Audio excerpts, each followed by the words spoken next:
ఒక బంగారపు ఉంగరం ఉందనుకోండి, ఆ బంగారం మీరు నడుస్తుంటే మీ చేయి నుంచి రోడ్డు మీద పడిపోయింది, మట్టి తగిలింది, విలువ తగ్గిందా? వర్షాకాలం మట్టి కాదు, ఇప్పుడు బురద ఉంది, బురదలో పడిపోయింది.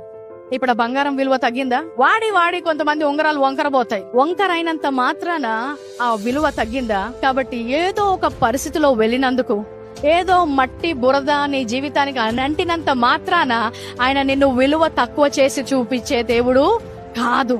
ఆయన విలువ ఎప్పుడు అంతే. ఆయన రక్తము బంగారము ధరైనా అప్పుడప్పుడు మార్కెట్ లో పడిపోతుందేమో గాని యేసు క్రీస్తు కనులో, తండ్రి దృష్టిలో నీ విలువ ఎన్నడూ కూడా తగ్గదు అంట. అమూల్యమైన వారు, ప్రశస్తమైన వారు, నా ప్రియమైన వారు అంటున్నారు. నీ విలువ ఏంటో తెలుసా? యేసు క్రీస్తు ప్రాణం. యెషయా 43:4 చెప్తాడు, నీవు నా దృష్టికి ప్రియుడవైనందున ఘనుడవైతివి. నువ్వు ఘనమైన వ్యక్తివి. ఎందుకు తెలుసా? ఆయనకు ప్రియుడవైనందున. నువ్వు ఘనకార్యాలు చేసినందుకు కాదు, నువ్వు నాకు ప్రియుడవైనందున నువ్వు ఘనుడైన